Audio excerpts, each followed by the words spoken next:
বেগুন খাওয়ার উপকারিতা। বেগুনে আছে প্রচুর পরিমাণে অ্যান্টিঅক্সিডেন্ট এবং ফাইবার, যা শরীর থেকে টক্সিন বের করে দেয়। বেগুনে আছে প্রচুর পরিমাণে ফাইবার, যা খিদে কমাতে সাহায্য করে। বেগুনে পাওয়া যায় ভিটামিন বি6, ফ্লেভোনয়েডস, যা হার্টের রোগ প্রতিরোধ করে। পটাশিয়াম এবং অ্যান্টোসায়ানিন থাকায় বেগুন খেলে রক্তচাপ ঠিক থাকে। আমাদের প্রতিদিনের খাবারে যেসব সবজি থাকে তার মধ্যে বেগুন অন্যতম। সহজে কাটা ও রান্না করা যায় বলে এর কদর সব জায়গায়। শুধু রান্না করাই সহজ নয়, এটি খেতেও সুস্বাদু। বেগুন দিয়ে তৈরি করা যায় নানা স্বাদের খাবার। বেগুন ভাজা, বেগুন ভর্তা, বেগুনের তরকারি, কতভাবেই না খাওয়া যায়। পুষ্টিগুণে ভরা এই সবজির উপকারিতা সম্পর্কে অনেকেই জানেন না। চলুন জেনে নেওয়া যাক বেগুন খেলে শরীরে কী উপকার ঘটে। ম্যাগনেসিয়াম, ম্যাঙ্গানিজ, পটাশিয়াম এবং কপারের সমৃদ্ধ উৎস হলো বেগুন। এসব উপাদান হাড় সুস্থ রাখার জন্য গুরুত্বপূর্ণ।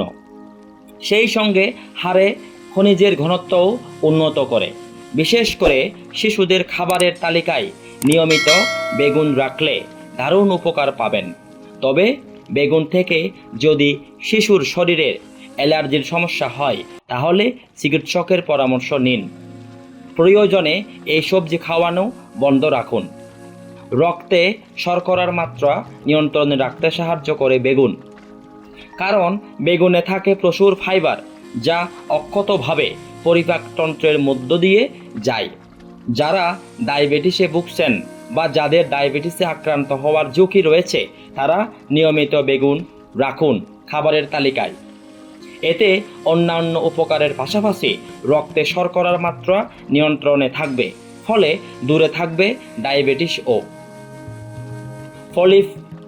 পলিফেনল বা প্রাকৃতিক উদ্ভিদ যৌগ পাওয়া যায় বেগুনে।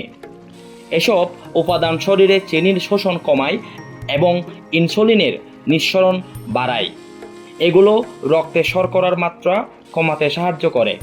ডায়াবেটিস নিয়ন্ত্রণে রাখতে বেগুনের ভূমিকা মুখ্য। বেগুনে থাকে অ্যান্টোসায়ানিন নামক যৌগ। এটি অ্যান্টিঅক্সিডেন্ট বৈশিষ্ট্যযুক্ত এক ধরনের রঙ্গক, যা থেকে বেগুনের রং ফুটে ওঠে। এই যৌগ বিশেষভাবে উপকারী, কারণ এটি কোষের ক্ষতি থেকে রক্ষা করতে পারে। এই সবজিতে অনেক বায়োঅ্যাক্টিভ যৌগ থাকে, যেগুলো ক্যান্সার কোষের সঙ্গে লড়াইয়ে সাহায্য করে। বেগুনে সোলাসোডিন, র্যামনোসিল গ্লাইকোসাইডস, এসআরজি নামক একটি যৌগ টিউমার কোষকে মেরে ফেলতে এবং নির্দিষ্ট ধরনের ক্যান্সারের পুনরাবৃত্তি কমাতে পারে।